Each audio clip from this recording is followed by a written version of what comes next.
ওষুধ বের করে 3 ফোঁটা ওষুধ এই পুলিশ ভাইটাকে খাওয়ায় দেন তো।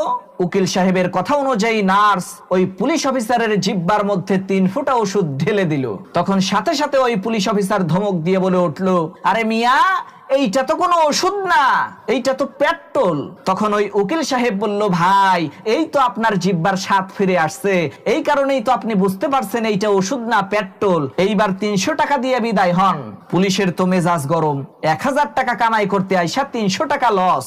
কয়েকদিন পর আবার সেই পুলিশ অফিসার তার সেই 300 টাকা উদ্ধার করার জন্য ক্লিনিকের মধ্যে ঢুকে বলতে লাগলো, ডাক্তার সাহেব, দেখেন তো আমি কোন রোগে আক্রান্ত হইলাম, আমার তো কোনো কিছু মনে থাকে না, সব কিছু শুধু ভুলে যাই। তখন ওই উকিল সাহেব নার্সকে ডেকে বলল, এই 21 নম্বর বাক্স থেকে ওষুধ বের করে এই রোগীকে 3 ফোঁটা খাওয়াইয়া দেন।